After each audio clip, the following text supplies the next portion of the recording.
Bagus ya. Baik, kita sudah masuk jam 7:01. Kita mulai saja sesuai dengan waktu yang kita miliki, supaya waktu kita bisa gunakan dengan efisien, teman-teman sekalian ya. Terima kasih atas kehadiran Anda semua, khususnya kedua narasumber kita pada malam hari ini. Kita akan membahas tema yang sangat menarik ya. Ketika saya posting di Facebook saya, beberapa teman mengapresiasi ya. Rupanya semakin banyak peminat bahasa Mandarin sekarang ini ya. Jadi kemungkinan ada beberapa dari luar akan ikut. Silakan saya bilang. Jadi nampaknya kita akan banyak nanti. Ini sudah 31. Biasanya sekitar di bawah 30 ya, kalau tema-tema. Baik. Ya, teman-teman sekalian, kami akan memberikan hantaran singkat sebelum kita perkenalkan kedua narasumber kita. Seperti tadi saya katakan bahwa tema kita pada hari ini berkaitan dengan pendidikan bahasa Mandarin ya, khususnya untuk anak usia dini ya. Jadi kelompok yang katakanlah masih sangat muda ya, bagaimana mereka belajar bahasa asing ya, ini menjadi sebuah tantangan. Kita tahu bahwa bahasa Mandarin merupakan salah satu dari sekian bahasa yang sulit ya, katakanlah ya sampai tersulit begitu ya, selain bahasa-bahasa lain. Kenapa? Karena memiliki lebih dari 10.000 karakter Hansi ya, dengan 4 nada dasar. Nah, berbagai program pembelajaran dalam sejarah sudah pernah disusun. Bagaimana caranya untuk memotivasi seseorang agar giat dalam belajar bahasa. Jadi bukan hanya bahasa Mandarin, tetapi juga bahasa-bahasa lainnya. Tetapi tidak selalu ya sukses ya. Nah, pada malam hari ini kita akan membahas bagaimana pengalaman belajar bahasa Mandarin untuk anak usia dini ya. Nah, narasumber kita akan menggunakan sarana yang disebut dengan storytelling dan juga permainan. Apakah storytelling dan permainan ini bisa memotivasi anak usia dini dalam mempelajari bahasa Mandarin? Ini yang menjadi pertanyaan penting yang mau kita jawab nanti. Dan bagaimana hal itu terjadi selama penelitian beliau, itulah yang akan kita saksikan pada malam hari ini. Dan di depan kita telah hadir dua narasumber yang hebat. Ya, tentu bukan hanya ya kalau sudah bisa mengajari berarti sudah sangat fasih lah ya menguasai, kecuali saya. Barangkali mungkin hanya Bu Aini itu yang saya masih hafal ya. Ya, dan lain-lain ya. Nah, yang pertama kita perkenalkan Bapak Insinyur Yop Cibeng, MMC, MC, PhD, PE, MASC. Nah, ini CV beliau. Beliau meraih pendidikan Honor Bachelor's Degree in Civil Engineering, kemudian Master Degree in Educational Psychology, ya, Master and Doctoral Degrees in Information System. Ya, beliau meraih PhD dalam sistem informasi dan belajar organisasional pada tahun 2008 dari UNSW Business School at the University of New South Wales, Sydney, Australia. Riset dan pengajaran beliau dari tahun 2009, beliau meraih lektor kepala atau associate professor untuk sistem informasi di Universitas Tarumanegara. Juga beberapa kali menjadi partner riset internasional bekerja sama dengan peneliti dari Australia, Malaysia, China, dan Filipina. Dan beliau juga beberapa kali menjadi supervisi untuk disertasi dan master, ya, dan baik di bidang psikologi maupun juga dalam bisnis, ya, sistem informasi di Bina Nusantara dan selain daripada di Universitas Tarumanegara. Dari segi jabatan manajerial pada tahun 2009 sampai 2024 beliau adalah Direktur LPPM di Universitas Tarumanegara dan juga menjadi peneliti di Pusat Penelitian di Universitas Tarumanegara. Itulah narasumber kita yang pertama. Selamat malam Pak Yap. Selamat Senang. malam Pak Raja. Iya, Selamat malam Bapak. Ya, terima kasih telah hadir pada malam hari ini untuk informasi tentang penelitian dan publikasi beliau bisa dilihat di Sinta dan di ORCID, di Google Scholar, dan juga di Scopus. Demikian narasumber kita yang pertama, Bapak Ibu. Yang kedua, kita panggilkan Saudari Sophie Femina Limarta, MC, dan sekarang menjadi kandidat psikolog, ya. Pendidikan S1 bidang psikologi diperoleh di Fakultas Psikologi Unika Atma Jaya, selesai pada tahun 2007. Sesudah itu melanjutkan bidang studi manajemen dan pada tahun 2022 sampai 2025 melanjutkan studi profesi psikologi di Universitas Tarumanegara.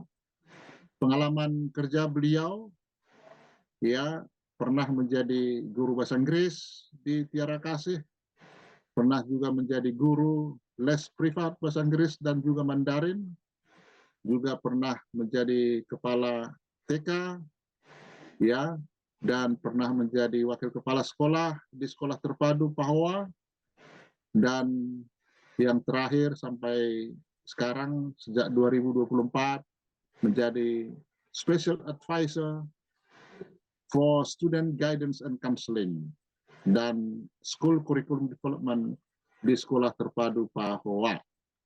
Selamat malam Mbak Sophie, selamat malam. Terima kasih telah hadir di acara kita. Malam, FDI malam hari ini. Baik. Nah, tanpa berlama-lama, teman-teman sekalian yang hadir di sini, kita sudah hampir 40 orang, ya. Kita beri kesempatan bagi narasumber kita. Terserah siapa duluan, apakah Mbak Sophie atau Pak Jab. Kami beri waktu kepada narasumber kita. Terima kasih.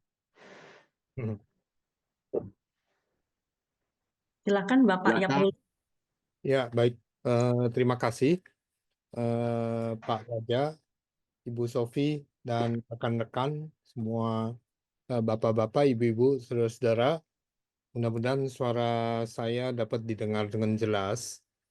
Jadi peran saya sore hari ini adalah mendampingi Ibu Sophie Femina yang telah melakukan penelitian yang judulnya ada gameplaynya, ya, untuk belajar bahasa Mandarin. Saya memang menuliskan tapi tidak terpapar bahwa saya bisa bahasa Mandarin, bahasa Inggris, dan bahasa Indonesia dengan fasih, dan saya memang dulu sempat mengenyam pendidikan dalam bahasa Mandarin sampai lulus SD, tapi kemudian lanjut les bahasa Mandarin cukup lama, ada 5 tahun dengan seorang dosen yang kemudian pindah ke lulusan China, tapi kemudian pindah menjadi profesor di Pittsburgh University di USA. Jadi saya sering baca, menulis, dan beberapa kali juga jadi dosen tamu di Xiamen University. Ini kalau yang dalam bahasa Mandarin ya. Dalam bahasa Inggris pernah mengajar di Guangzhou University dalam program MBA-nya. Tapi ya terus terang bahasa Mandarinnya kalau tidak dipakai sehari-hari jadi relatif menjadi pasif. Perlu biasanya kalau setelah 2 minggu di daerah berbahasa Mandarin itu saya akan balik kembali. Seperti juga bahasa Sunda, saya juga lahirnya di daerah Jawa Barat, tapi kalau nggak kembali ke daerah Jawa Barat ya bahasa Sunda saya juga paling nggak spoken language-nya kurang lancar. Nah, yang menarik adalah penelitian Ibu Sofi ini telah mendapatkan dana riset dari kementerian ya waktu itu ya.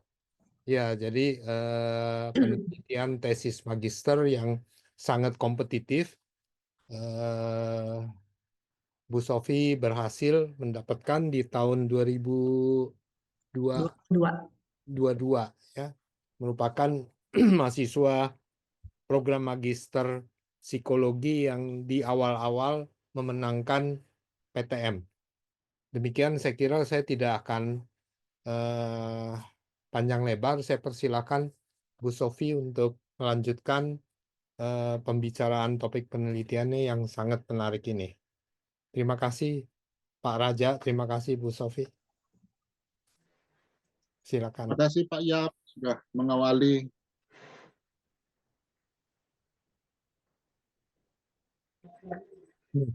Pak Raja Silakan apa? Pak Sofi. Oke, Ya. baik. Silakan.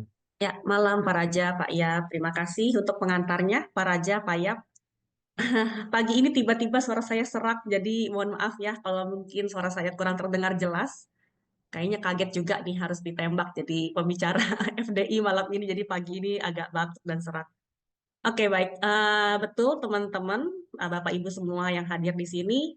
Kebetulan juga waktu saya baru bergabung sebagai mahasiswa UNTAR di tahun 2022. 8 Februari pertemuan pertama kalau nggak salah, 2022.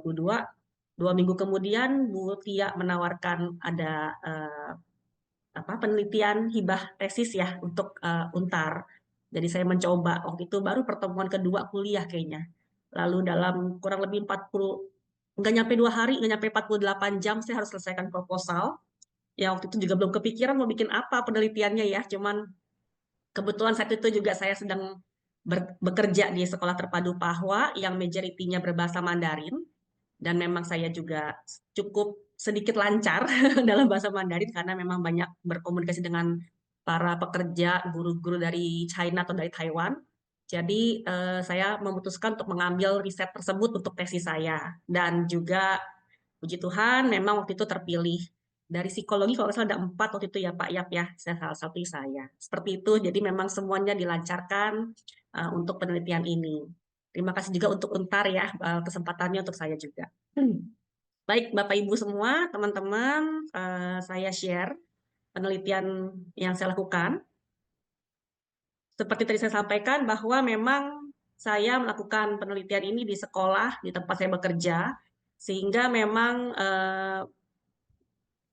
saya bisa sedikit memodifikasi pembelajaran waktu itu ya Bapak Ibu, pembelajaran yang memang saya tahu seperti apa kondisinya yang ada di sekolah waktu itu. Jadi, sorry sebentar saya ubah dikit. Kenapa ini?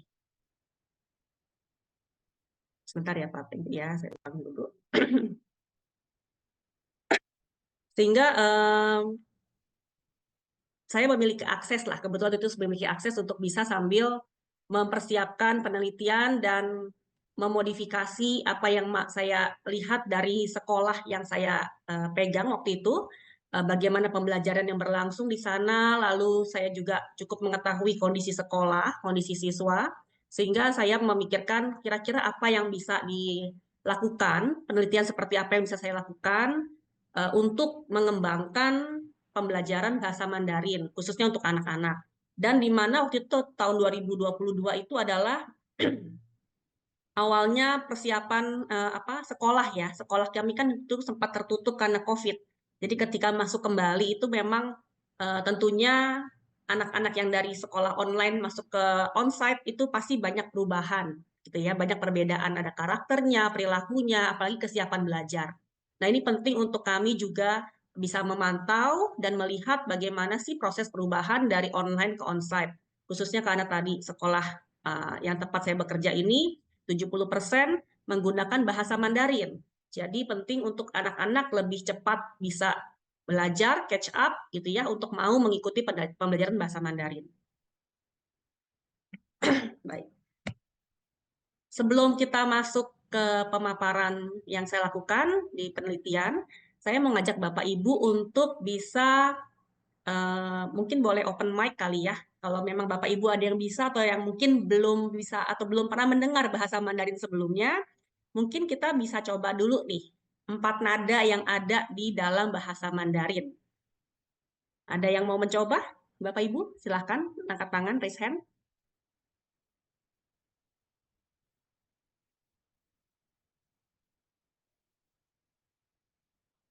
Apakah ada?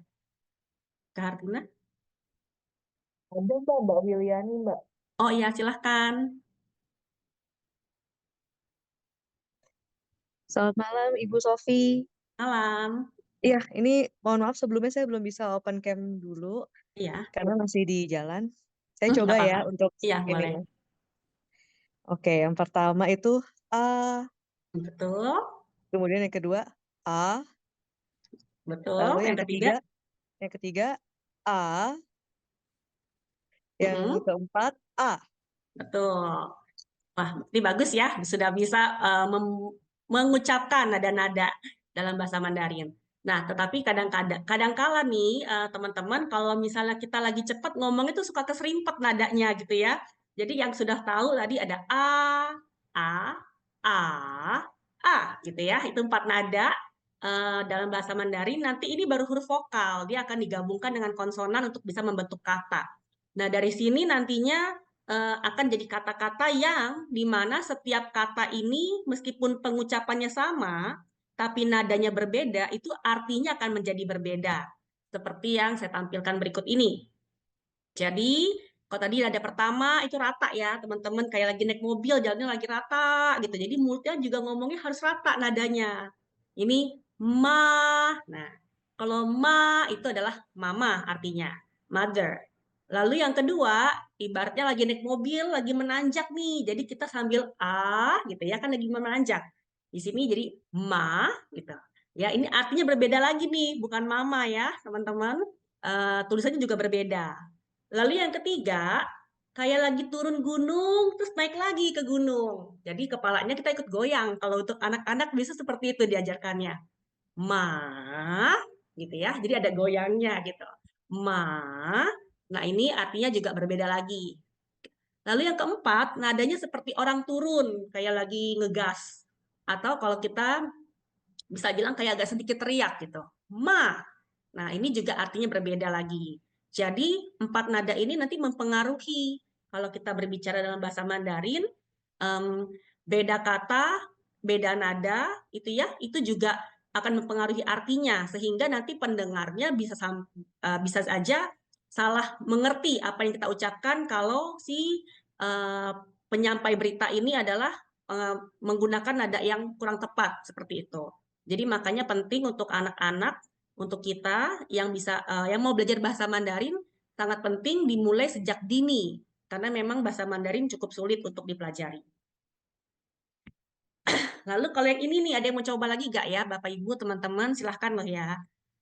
Oke, kita ada huruf konsonan dan huruf vokal. Jadi ada 23 huruf konsonan dalam bahasa Mandarin, ada 24 huruf vokal. Bukan huruf juga ya, ini ada gabungan beberapa huruf yang menjadi suatu bunyi vokal. Seperti itu. Ada yang mau coba lagi, Bapak Ibu? Ada Mbak Analisa, Mbak. Oh ya, boleh. Silahkan, Mbak. Ini semua ya? Dibaca semua kah? Boleh, yang mau mana dulu nih? Baris pertama dulu deh. Boleh. Baris pertama, ya. Silahkan. Po, po, mo, fo, te, na, le, ke, he, Saya lupa yang bawahnya. Oke. Tadi yang ini bunyinya bagaimana yang huruf P? Po. Po, ada Po. anginnya. Po. Ya, po. Ya. Tadi hampir benar ya. Ada beberapa yang kurang tepat, saya bantu koreksi sedikit. Tadi sudah benar, ini po, mo, fo, te, ne, le, ke. Ini ci dibacanya. Ci, si. Kalau yang ini lidahnya harus naik ke atas. Yang ada ZH, CH, SH itu harus ke atas lidahnya. C, shi, r juga lidahnya ke atas. Yang ini se, i, u gitu ya. Ini huruf konsonannya. Jadi huruf konsonan ini nanti kalau digabung dengan huruf vokal dia membentuk kata seperti yang tadi ada ma itu ya. Jadi bisa berubah lagi nih jadi pa gitu. Contohnya seperti itu kurang lebih. Nah, kalau yang huruf vokal di bawah kita skip aja ya teman-temannya supaya lebih cepat. Tapi ini ada cara baca juga. Khususnya yang ada huruf U yang ada titik 2 di atasnya. Itu bacanya mirip I, tapi mulutnya harus monyong sedikit. I, gitu. Ya, jadi I. Kalau ini A, O, E, I, U, I. Nah, jadi I itu kayak ikan, ikan, hujan. Jadi beda nada, beda arti ya, Bapak Ibu, teman-teman sekalian. Jadi itu pengantar aja untuk bahasa Mandarin, teman-teman. Saya juga nggak perfect bisa, karena pengalamannya juga belum pernah ke China langsung, tetapi memang dulu cukup lama, hampir 8 tahun lebih, 9 tahun saya les dengan orang Taiwan asli. Jadi kecil, jadi memang sudah terbiasa juga sedikit berbicara bahasa Mandarin. Di rumah juga dengan dialek bahasa Ke ya, bahasa Hakfa. Jadi memang mirip dengan bahasa Mandarin sehingga saya juga mungkin lebih cepat belajar karena ada background keluarga seperti itu. Oke, baik. Selanjutnya, teman-teman seperti kita yang ketahui, negara China ini saat ini memang semakin mendominasi ya Bapak Ibu di dunia perekonomian, di dunia global lah. Kalau Bapak Ibu mengikuti berita, akhir-akhir ini kan Cina semakin banyak berkembang. Banyak sekali perusahaan-perusahaan, apalagi di Indonesia saya cukup tahu, banyak sekali company-company China yang sudah menjadi investor untuk di Indonesia.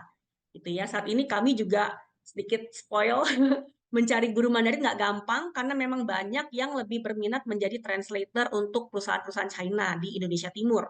Begitu. Jadi negara China ini benar-benar sangat growing gitu ya, bahkan memang merupakan negara yang raksasa ekonomi dan bahasa internasional saat ini. Dan memang juga yang saya baca-baca tahun 2050 itu akan menjadi pasar bebas dunia dikuasai oleh China, bukan US lagi gitu Bapak Ibu. Jadi mungkin teman-teman sekarang mulai bisa invest RMB, yuan gitu ya, mungkin nanti one day harganya bisa tinggi juga.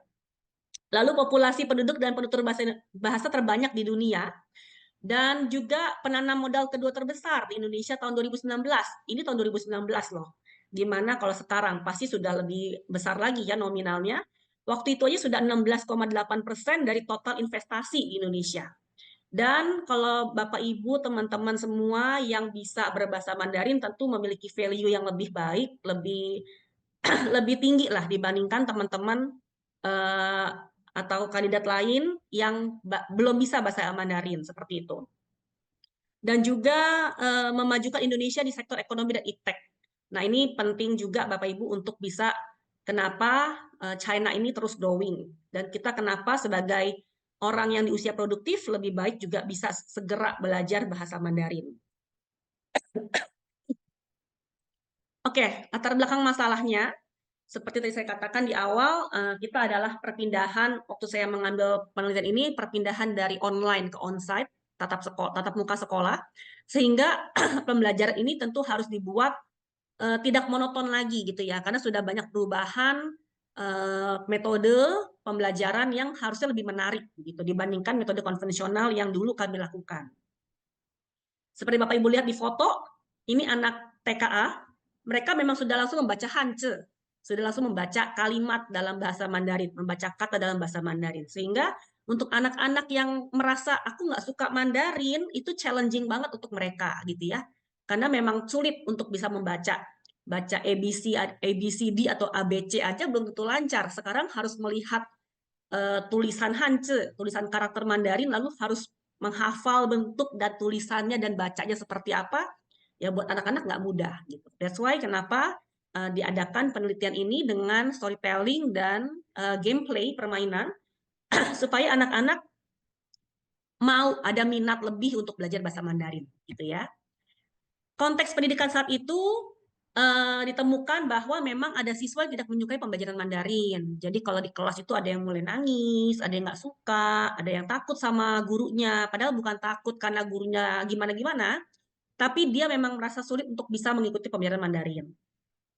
Dan di tahun 2022, waktu itu 70% siswa untuk TK dan TKB memang belum dapat mengekspresikan dirinya, atau kita bilang spoken language-nya itu dalam bahasa Mandarin memang masih sulit. Jadi dari online pindah ke onsite itu waktu online memang kita jam Mandarinnya sedikit ya, Bapak Ibu, jam sekolahnya sedikit. Jadi memang tidak bisa sefasih ketika tatap muka gitu ya. Lalu juga permasalahan yang relevan saat itu adalah pertama latar belakang keluarga siswa. Di sekolah kami waktu itu banyak, hingga saat ini juga ya masih, memang banyak sekali latar belakang keluarga yang tidak bisa berbahasa Mandarin. Lalu perkembangan berbahasa anak juga menjadi suatu concern gitu. Lalu saya juga bertanya-tanya bagaimana cara pengajaran yang efektif untuk guru-guru, untuk anak-anak sehingga dalam waktu sesingkat-singkatnya anak-anak benar-benar jadi suka dengan bahasa Mandarin. Lalu juga bagaimana menanamkan motivasi belajar pada anak-anak. Kembali lagi konteksnya ketika online, anak-anak kebanyakan di rumah mungkin terlalu banyak main sehingga masuk ke sekolah dengan ada aturan, kelas, dengan ada pembelajaran, harus baca tulis, ada pembelajaran yang mungkin secara fisik juga harus terlibat. Kadang anak bisa memilih yang mana yang dia suka, yang mana dia kurang suka. Nah, salah satunya mungkin juga Mandarin waktu itu ya. Jadi bagaimana sih caranya menanamkan motivasi untuk anak mau suka dengan Mandarin. Dan ketika saya coba, saya baca-baca dengan storytelling, dengan permainan, bisa meningkatkan motivasi intrinsik, dari beberapa ahli menyatakan seperti itu, sehingga saya ingin tahu nih, saya adakan eksperimen, benar nggak sih program ini memang benar-benar meningkatkan motivasi intrinsik pada anak untuk mempelajari bahasa asing. Oke, ini foto yang saya ambil ketika proses storytelling saat di eksperimen, salah satunya ini Bapak Ibu ya. Tujuan penelitiannya adalah membuat program pembelajaran yang dapat meningkatkan motivasi intrinsik siswa dalam mempelajari bahasa Mandarin. Dan manfaatnya pastinya untuk dapat digunakan untuk meningkatkan motivasi belajar siswa dan meningkatkan kualitas lulusan yang mampu berbahasa Mandarin. Daftar pustakanya, tinjauan pustakanya cukup banyak Bapak Ibu. Yang pasti, saya ingin tanya dulu kepada Bapak Ibu dan teman-teman. Saya rasa semua sudah tahu mengenai motivasi ada 2 jenis ya. Pertama motivasi intrinsik, yang kedua motivasi ekstrinsik. Apakah ada yang bisa menjelaskan secara singkat apa itu motivasi intrinsik, apa itu motivasi ekstrinsik? Supaya kita lebih interaktif, Bapak Ibu.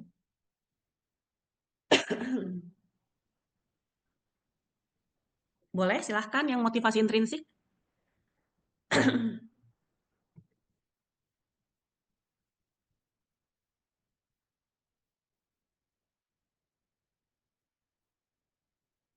Adakah yang angkat tangan atau ada yang mau berbicara?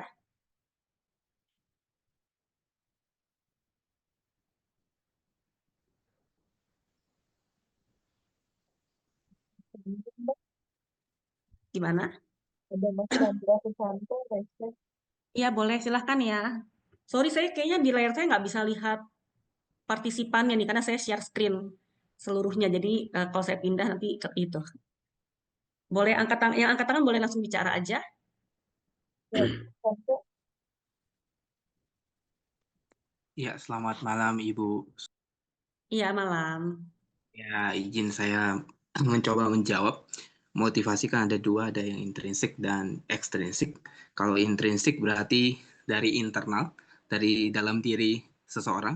Kalau dalam konteks belajar bahasa Mandarin berarti dari pelajar itu sendiri.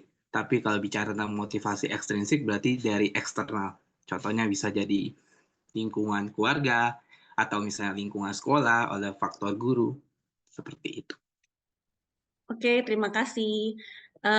Saya tambahkan sedikit bahwa kalau motivasi intrinsik memang benar dari dalam diri orang tersebut, tapi karena subjek saya adalah siswa, berarti motivasi intrinsik yang ada di dalam siswa anak sekolah tadi gitu ya. Jadi bukan di dalam diri pengajar, tapi dalam diri siswa bagaimana ia mau untuk mempelajari. Tapi benar kalau sebagai pengajar juga perlu motivasi intrinsik ya, karena kalau pengajar yang nggak termotivasi juga ngajarnya ogah-ogahan, nanti kelasnya tidak running well gitu ya. Oke. Ini tiba-tiba ngeheng, nggak bisa gerak lagi sebentar. Saya coba stop share dulu.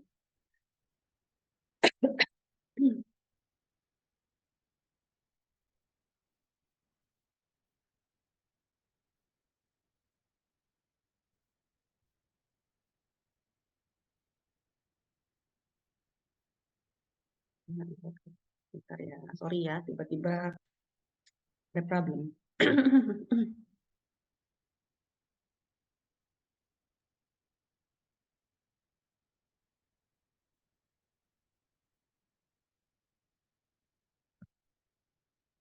Oke, kita lanjut benar. Tadi motivasi intrinsik adalah dari dalam diri sendiri. Artinya dia memperoleh kepuasan dan kesenangan dari dalam diri ketika dia melakukan hal tersebut gitu ya. Lalu untuk motivasi ekstrinsik juga dari luar itu benar. Artinya ketika dia mendapatkan tekanan atau dia mendapatkan penghargaan dari luar, dia jadi termotivasi. Contohnya, oh karena anak kecil ya, konteksnya anak-anak, oh karena diiming-imingin sama orang tua nanti mau diajak main jalan-jalan atau dikasih mainan, maka dia mau untuk belajar. Atau dikasih tekanan dalam arti dimarahin atau dihukum. Kalau nggak belajar kamu dihukum ya, dapat tekanan, sehingga anak itu jadinya mau nggak mau nih termotivasi untuk belajar. Tapi yang kita mau lihat di sini adalah motivasi intrinsik, bahwa benar anak ini dari dalam dirinya. Memang dia ada kesenangan, memang dia ada kepuasan ketika dia berhasil mempelajari hal tersebut. Gitu. Jadi bukan faktor ekstrinsik, karena kalau ekstrinsik saya rasa pasti semua orang tua pada umumnya atau guru juga pada umumnya kan ada aja reward ya untuk anak ketika berhasil. Jadi memang yang mau diukur adalah motivasi intrinsiknya anak-anak. Maaf Mbak Sofi, Ya, kayaknya cuman setengah yang nge-share ya. Atasnya gelap atau gelap. di saya aja ya. Yang lain gimana? Yang lain bagaimana? Apakah sudah jalan?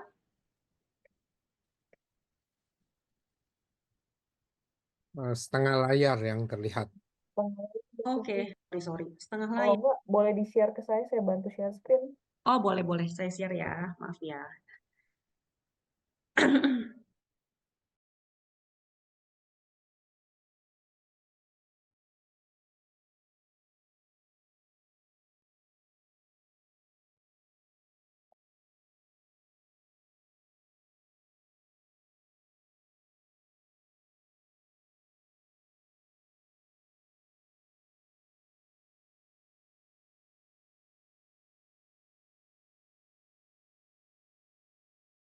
Oke. Sudah, Kak?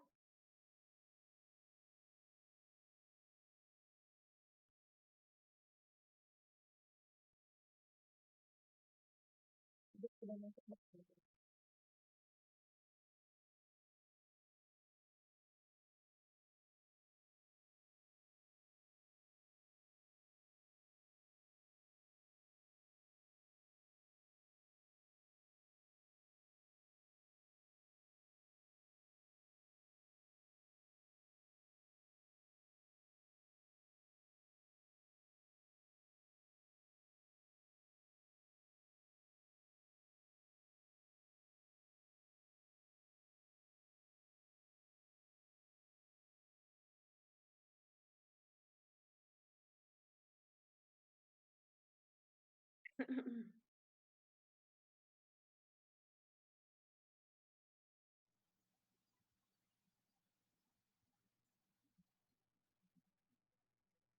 Bisa, Kak Hartina?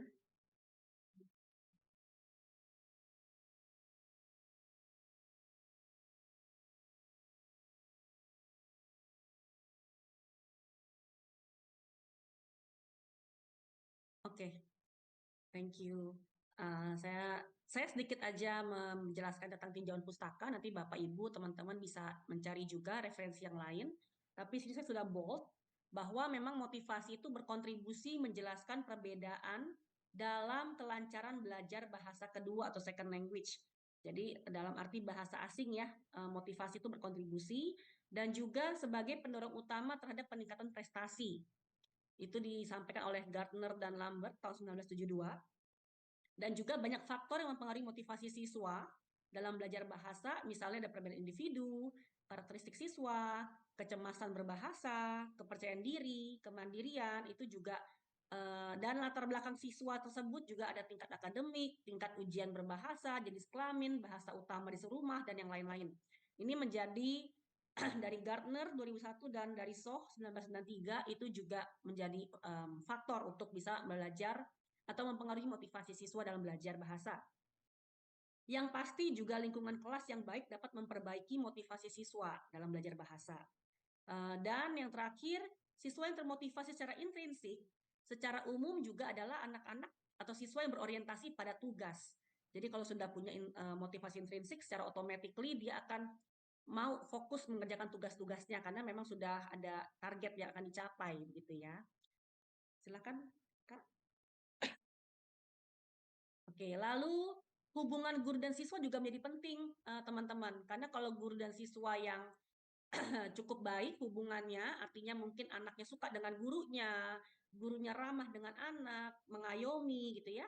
Dan ini akan membantu anak-anak untuk lebih terlibat dan akhirnya memang beneran jadi termotivasi.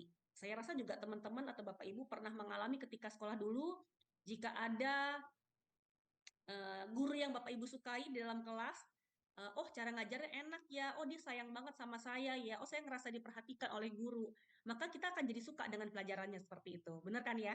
Nah ini juga ternyata ada hubungannya nih, hubungan guru dan siswa membantu kita sebagai siswa untuk lebih termotivasi. Dan guru kalau interaksi dengan anak juga sama, bisa memperkuat motivasi pada anak jadi lebih teguh, ya perhatian dan perilaku belajar lainnya akan lebih fokus ke sana. Dan juga guru yang menunjukkan dukungan emosional kepada siswa, menunjukkan perhatian kepada kebutuhan belajar siswa, gitu ya. Itu akan membuat anak-anak termotivasi, khususnya merasa bangga untuk menuntaskan tugas dan kepatuhan berkomitmen siswa dalam belajar. Jadi penting sekali mungkin di antara Bapak Ibu semua ada yang sebagai guru, penting sekali untuk bisa memberikan dukungan emosional kepada anak-anaknya. Dan di sini yang saya simpulkan, motivasi belajar bahasa dapat disimpulkan sebagai perilaku dalam mempelajari bahasa yang muncul akibat dorongan dari dalam diri, dikarenakan adanya otonomi, kompetensi, dan keterkaitan. Silakan next, Kak. Oke. Apa saja sih dimensi motivasi intrinsik ya? Di sini dari alat tes yang saya pakai, ada 7 dimensinya, yaitu ada interest, enjoyment, ada ketertarikan dan keterlibatan anak, ada perceived choice, yaitu kesadaran anak untuk mau terlibat. Jadi anak ini sadar dulu kalau dia mau terlibat. Jadi bukan tadi karena ekstrinsik, karena karena ada iming-iming, karena ada reward, makanya aku mau terlibat. Bukan ya, tapi lebih kepada memang anak ini sadar. Lalu ada perceived competence, ada ekspresi atau perasaan anak saat mampu menyelesaikan tugas. Mungkin Bapak Ibu pernah lihat di kelasnya kalau ada yang mengajar, ketika bisa langsung yes gitu kan, atau berhasil yes, nah dia bangga banget ada ekspresinya. Itu dinamakan perceived competence. Lalu juga ada pressure atau tension. Nah ini memang sedikit berlawanan ya, agak kontradiktif di sini. Artinya ada bentuk tekanan yang dirasakan atau perasaan negatif saat anak mengerjakan tugas. Misalnya ketika dia nggak bisa, dia ngerasa, aduh aku nggak bisa, tertekan gitu ya. Kalau ada anak yang cuek-cuek aja ya, nggak bisa nggak apa-apa, tetap aja happy-happy mukanya. Tapi ketika ada anak yang tertekan, nggak bisa, sebenarnya artinya dia punya motivasi. Cuma karena dia ngerasa dia belum mampu, ada perasaan negatif, sehingga ada tekanan buat dia. Gitu. Lalu juga ada dimensi lain yaitu effort, usaha atau upaya dari anak tersebut. Ada value, kebernilaian dari diri anak, dan persiapan diri. Mungkin juga kita waktu kecil, Bapak Ibu pernah coba direfleksikan, ketika kita suka dengan suatu pembelajaran atau suatu kelas, biasanya kita akan lebih mempersiapkan diri gitu ya. Mau belajar lebih rajin, mungkin lebih siapin alat-alat belajar yang lebih dulu, sebelum ke sekolah karena ada satu pelajaran yang dia sukai. Tetapi mungkin juga kita pernah ngalamin di mana kalau nggak suka sama pelajaran tersebut, mau ke sekolah terusnya berat banget gitu ya. Jadi belum ada value-nya nih mau kenapa mau belajar materi tersebut karena memang buat kita nggak suka. Tapi kalau kita suka, kita minat, ada motivasi, maka ada value dalam diri kita sendiri. Dan yang terakhir adalah relatedness. Ini ada keterkaitan diri anak dengan guru tersebut ya. Jadi ada kedekatan, ada ketertarikan dari si anak ke guru. Oke, next.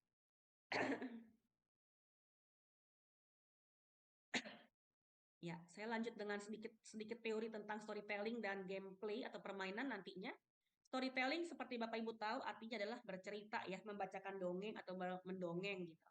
Ini adalah teknik kemampuan untuk menceritakan sebuah kisah, pengaturan adegan, ada event, juga dialog. Dan menggunakan intonasi yang jelas harus ya, menceritakan sesuatu yang berkesan, menarik, punya nilai dan tujuan khusus. Dalam storytelling juga akan menyampaikan sebuah cerita dengan gaya, intonasi, dan alat bantu. Alat bantu ini mungkin alat peraga atau mungkin hand puppet. Kalau yang mungkin dulu pernah lihat zaman saya kecil ada namanya Susan, gitu ya, boneka itu kan itu alat bantu ya kalau zaman saya kecil ya. Saya nggak tahu teman-teman yang mungkin masih muda. Nah, atau ada hand puppet yang dulu apa sih yang boneka yang di atas kayak boneka panggung boneka lah seperti itu. Itu alat bantu yang menarik sehingga anak-anak pengen mendengarkan gitu ya. Itu storytelling. Dan juga biasanya memang digunakan untuk level anak-anak untuk storytelling ini. Dampaknya apa untuk storytelling? Dapat menangkap minat dan motivasi siswa. Jadi dengan bercerita guru bisa lihat, memang anak ini serius nih ketika mendengarkan cerita. Fokus banget. Kita bisa lihat minatnya seperti apa. Lalu juga anak akan menambah pemahaman mereka tentang cerita dan penguasaan struktur cerita. Seperti ada vocabulary yang baru, ada grammatical yang baru, yang anak-anak dapat karena dari proses listening mereka. Dan mereka biasanya bisa retell the story, bisa menceritakan kembali. Dan storytelling juga dapat mempengaruhi perkembangan bahasa secara umum, gitu ya, dan perkembangan sosial emosional. Kenapa? Karena di dalam cerita biasanya suka ada moral value-nya, teman-teman, Bapak Ibu. Jadi disitulah anak-anak belajar ada perkembangan sosial emosional. Dan di dalam proses bercerita atau berdiskusi, anak juga terlibat untuk menyampaikan pendapat. Tadi ketika ditanya, siapa yang tahu cerita tadi tentang apa? Mereka akan semangat sekali, angkat tangan. Dia akan memberikan pertanyaan, mencoba untuk menjawab, gitu ya. Ada diskusi, ada tanya jawab, sehingga memang motivasi untuk mau terlibat, mau get along during the process itu jadi semakin meningkat. Itu kita katakan dari motivasi. Next, Kak. Lalu apa sih dengan permainan atau gameplay? Permainan itu kadang-kadang sebagai guru biasanya membuat suatu ide permainan di kelas yang mana memaksa anak untuk terlibat. Sebenarnya itu bisa dikatakan itu bukan suatu kegiatan bermain untuk anak-anak. Karena kalau anak-anak tidak diberikan hak untuk mau mutusin, aku mau join apa enggak ya, aku mau involve atau enggak ya, itu nggak bisa dibilang sebagai bermain. Nah, ini menurut teorinya si Martins dan Cruz. Jadi bermain itu harus mengacu pada pengalaman yang spontan.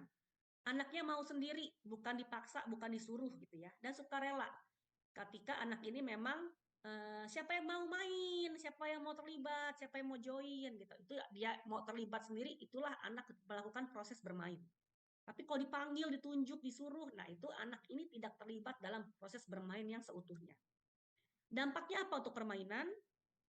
Menurut Piaget, dalam bermain pura-pura, anak-anak itu jadi tunduk ya, jadi tunduk dalam objek bermainnya maksudnya.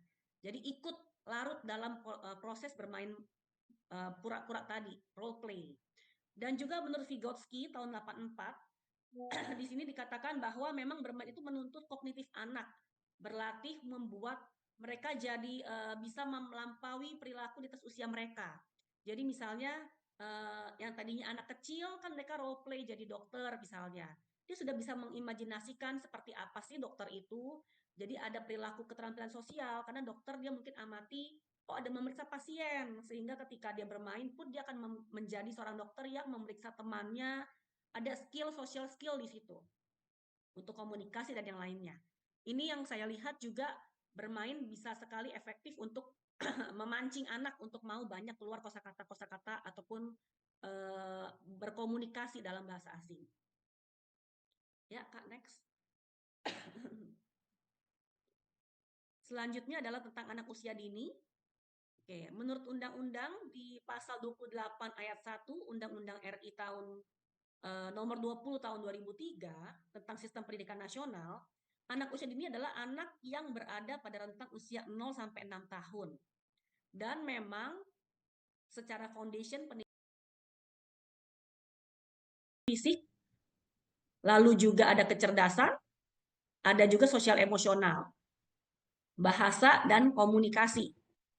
Dan di sekolah-sekolah juga saya rasa masih sama ya, mengacu kepada Peraturan Menteri Pendidikan dan Kebudayaan RI nomor 146 tahun 2014 tentang kurikulum, itu kurikulum 2013 yang lalu ya, tetapi di kurikulum Merdeka juga masih mengacu kepada nilai-nilai ini, nilai agama dan moral, kognitif, bahasa, fisik motorik, sosial emosional, dan seni.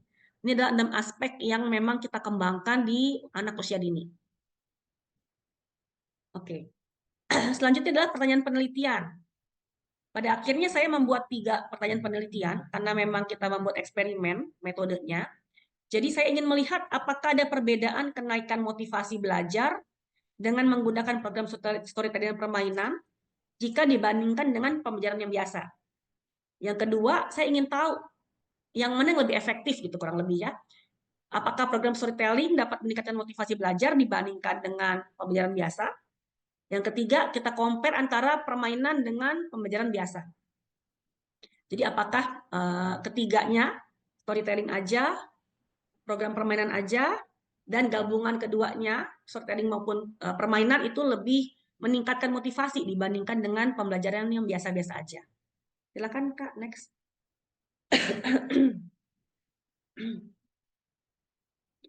Oke, di sini ada partisipan, seperti yang Bapak, Ibu, dan teman-teman bisa lihat. Partisipan kita di sini, nanti saya akan share video ya, Kak. Oke, di sini jenis kelaminnya lebih banyak didominasi oleh laki-laki. Kebetulan saat itu yang bersedia ya, atau diizinkan oleh orang tuanya lebih banyak yang laki-laki. Lalu kita lihat di chart yang kedua, saya kasih itu saya kasih kuesioner ke orang tua. Jadi untuk data demografis dulu, seperti apa latar belakang keluarga dan yang lain-lainnya gitu ya. Di sini data yang didapatkan ada 93 anak, 75% yang tidak menggunakan, salah satu atau kedua orang tua menggunakan bahasa Mandarin di rumah. Memang menggunakan bahasa Mandarin di rumah ya. Lalu next, yang tidak itu berarti tidak menggunakan bahasa Mandarin, yang iya berarti hanya 31 anak yang menggunakan bahasa Mandarin, selebihnya tidak. Lalu next untuk bahasa ibu di rumah. Di sini Bapak Ibu bisa lihat didominasi oleh bahasa ibu Indonesia. Jadi memang meskipun kami sekolahnya mayoritas dengan bahasa Mandarin, tetapi hampir 70-80% orang tua kami tidak bisa berbahasa Mandarin. Justru mereka ingin anak-anaknya bisa berbahasa Mandarin, that's why disekolahkan di sekolah tempat saya bekerja gitu ya. Oke. Lalu untuk setting dan desain penelitiannya di sini saya menggunakan kuasi eksperimen dengan kuantitatif deskriptif. Lalu saya membagi sampel ke dalam 3 kelompok. Ada kelompok A, kelompok storytelling, kelompok B, kelompok permainan, kelompok C adalah kelompok kontrol, di mana kelompok kontrol ini kita menggunakan metode yang seperti biasa hari-hari dilakukan di kelas. Dan instrumen penelitiannya saya mengadopsi Intrinsic Motivation Instrument dari Monteiro et al. 2015. Oke, untuk video saya share dulu atau saya selesaikan dulu ya Kak, lebih enak? Sudah. Saya share dulu teman-teman, Bapak Ibu, sedikit cuplikan tentang apa yang dilakukan di sekolah waktu itu saat eksperimen ya. Oke, saya buka dulu ceritanya. Ini sekitar 1-2 menit satu video ya. Sudah terlihat kah? Sudah terlihatkah tampilannya? Sudah, Miss. Sudah ya, oke. Ini akan dalam full bahasa Mandarin karena di sekolah saya tidak diizinkan untuk bisa menggunakan translasi Inggris ataupun Indonesia. Jadi memang full dalam bahasa Mandarin. Mbak, yang lain memang kelihatan, soalnya saya nggak kelihatan ya. Terlihat nggak ya? Kalau di saya sih gelap ya, Mbak. Oh Belum? iya, ini gelap lagi, Miss. Tidak terlihat. Hmm, Gelap soalnya, Mbak. ada apa gerangan ya? Kita coba lagi ya. Tadi untuk suaranya kedengeran nggak ya? Nggak ada suara sih. Oh ya, ini jelas. Sudah? Jelas, Mbak. 它在动，这是哪里呢？然后，小鸡跑出来了，什么颜色的小鸡？什么颜色？黄色。黄色的什么？小鸡。黄色的小鸡。黄色的小鸡。对，非常棒。你看，这个时候它很高兴，也很着急。为什么很着急呢？没有妈妈。哦，没有妈妈是吗？哦，我们一起来看一看。你看，小鸡一直看左边，一直看右边，一直看上面看下面，它在找什么？妈妈。对，它在找它的妈妈。它说：“妈妈，妈妈，妈妈，妈妈，你在哪里？”然后它怎么了？找不到妈妈怎么了？哭了。对，它大声的哭。在哪里呀？不到你呀。 PAUD bahasa Mandarin. Kenapa, Pak? Kenapa, Pak? Oke. Ya, lanjut. Ya, tadi sekilas tentang storytelling, teman-teman. Sebentar, ini gimana cara kecilin dan back ke video sebelumnya? Oke. Storytelling ini saya ada 2 video yang menarik, jadi saya tampilkan 2 video ya, Bapak Ibu. Yang tadi menggunakan buku, yang ini tanpa buku, jadi langsung dengan gerak tubuh gurunya ya, dengan body language-nya.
3 itu tadi storytelling. Nanti kita bisa diskusi ya dari Bapak, apa yang Bapak Ibu lihat dari yang ditampilkan. Meskipun ada language barrier, tetapi yang saya mau tanyakan nanti diskusikan lebih lanjut adalah apa yang Bapak Ibu tangkap kesannya ketika menonton gitu ya, meskipun mungkin ada yang belum nggak paham bahasanya. Lalu ini adalah mengenai gameplay permainan.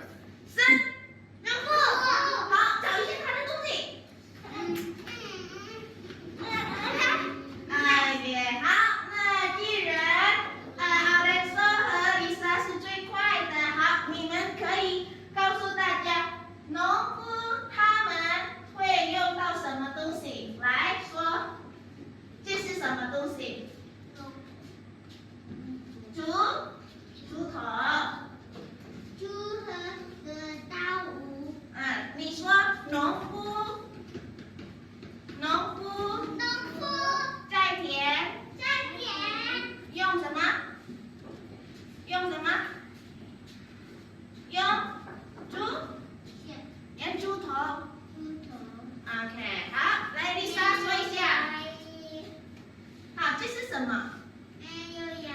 这是农夫的。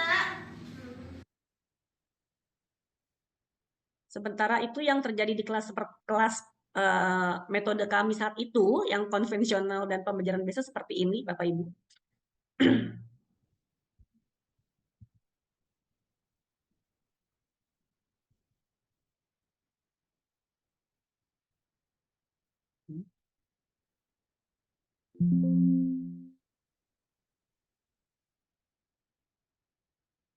手，这是什么？这是什么？啊，很棒。好，这是谁？这是谁？好，这是谁？哎，警察。好，这是什么？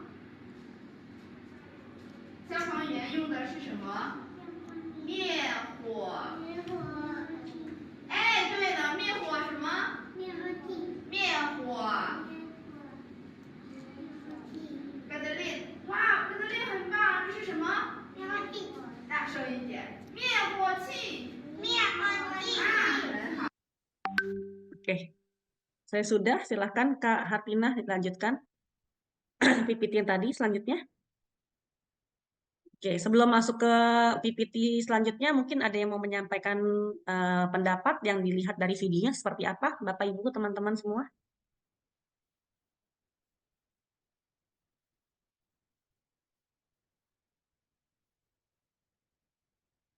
Apa ada yang mau memberikan pendapat? Apa yang dilihat dari video tadi? Atau apa yang dipikirkan dari video tadi?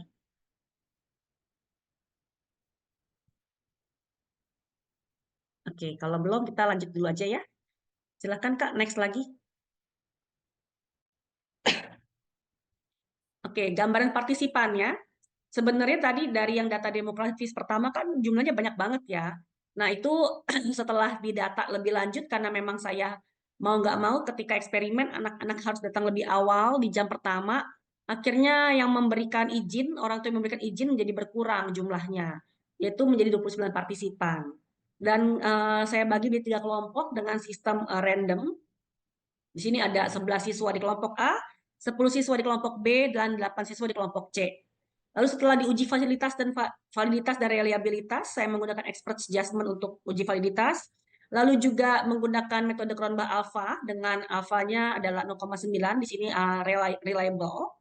Deskriptif datanya dan kita cek di sini untuk pretest dan post-testnya dilihat memang ada peningkatan ya Bapak Ibu. Artinya memang sebelum pretest nilainya min-nya itu sekian, dan setelah dilakukan eksperimen, saya berikan kembali post-test kepada orang tua untuk menilai motivasinya anak-anak apakah terlihat ada perubahan, dan memang diberikan nilai min-nya lebih tinggi dibandingkan pretest. Lalu ada uji normalitas dengan teknik Shapiro-Wilk test. Di sini dilihat nilai signifikansinya, semuanya signifikan, dan interpretasinya adalah sebagai data normal. Next, Kak. Oke, jadi untuk hasil penelitiannya, di uji homogenitas juga saya menggunakan independent sample t-test, di mana nilai signifikansinya sebesar 0,38, lebih besar dari 0,05, artinya data sampelnya memang homogen. Dan di uji analisis hipotesis pertama, tadi yang pertama apakah ada perbedaan antara ketiga kelompok sampel dengan storytelling, dengan gameplay, dengan kelompok yang jika dibandingkan dengan kelompok kontrol, ternyata memang ada perbedaan motivasi ya di antara ketiganya. Hipotesis kedua membandingkan antara storytelling dengan kelompok kontrol, itu juga ada perbedaan motivasi yang signifikan. Dan hipotesis ketiga membandingkan antara kelompok sampel yang permainan, gameplay, dengan yang kontrol, itu juga ada perbedaan motivasi yang signifikan.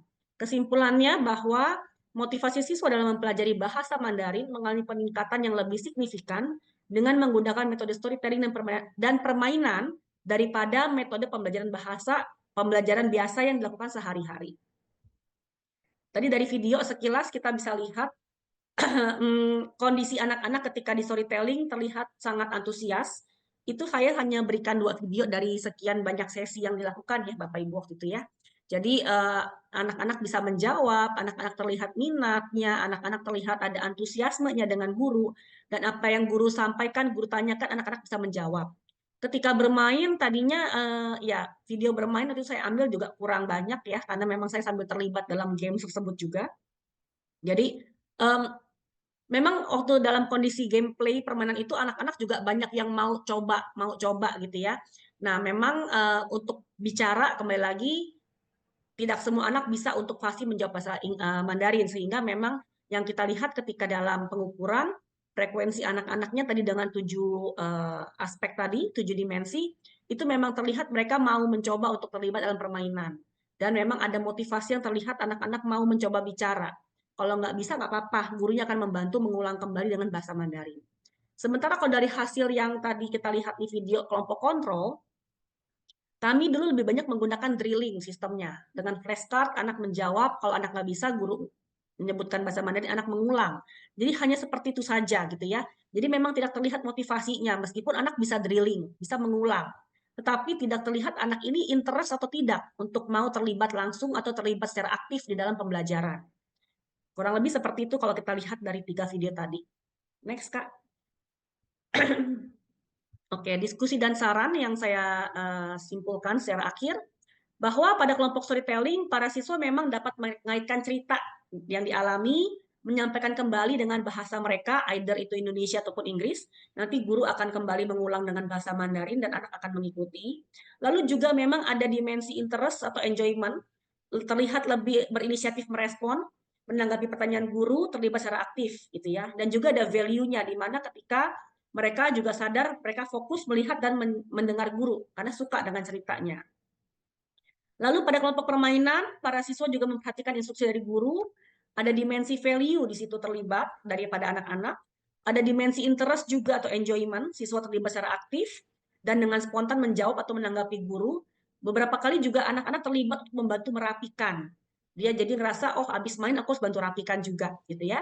Jadi ada mendekatkan diri juga dari tetes kepada guru dan kelas. Sementara pada kelompok kontrol, para siswa cenderung pasif. Gurunya harus panggil nama satu-satu untuk mau menjawab, mau merespon. Dan mereka cuma duduk doang, terlihat mendengarkan, tetapi sebenarnya kita sebagai guru nggak tahu nih, anak-anak itu ngedengerinnya beneran bisa, beneran suka, beneran mendengarkan, atau memang cuma duduk aja ngeliatin gurunya gitu. Karena mereka nggak interest, nggak aktif. Jadi yang aktif itu hanya sedikit sekali dalam proses eksperimen kemarin itu. Dan sarannya dari saya memang karena kemarin itu saya lakukan di lintas, ada periodenya kenaikan kelas gitu ya. Jadi ketika saya cek di data sebelumnya itu adalah semester 2, di semester 2 tahun ajaran 21-22, tapi saya lakukan tesnya ini adalah di periode semester 1 di anak ini TKB. Jadi data yang saya ambil pertama di kelas TKA, setelah itu saya lakukan eksperimennya di mereka di TKB. Jadi ada apa namanya, ada rentang waktu. Nah, di situ kalau bisa diberikan dalam kurun waktu yang sama, seperti itu saran dari saya untuk nanti next mungkin ada yang mau eksperimen di sekolah gitu ya. Lalu juga pretest dan post-testnya memang nanti guru-gurunya kalau bisa dengan guru yang sama. Karena tadi ada perbedaan semester, perbedaan kelas TK dan TKB untuk anak-anak yang sama gitu ya. Tetapi beda guru yang mengajar tentu untuk anak ada efek gitu ya. Apakah anak ini lebih mood dengan guru yang mana? Dengan guru sebelumnya kah atau dengan guru yang baru, itu juga berpengaruh. Lalu untuk pihak sekolah dan pihak guru, saya memberikan saran juga kepada sekolah untuk bisa menciptakan kreasi permainan yang lebih bervariasi, bisa menggabungkan dengan storytelling juga. Lalu dengan pembelajaran yang bervariasi tadi, anak-anak juga akan terlihat ya dari video juga sama, ada rasa penasaran untuk anak mau maju, mau mendekati guru, mau fokus menyimak, mau mendengar guru, dan yang lain-lainnya.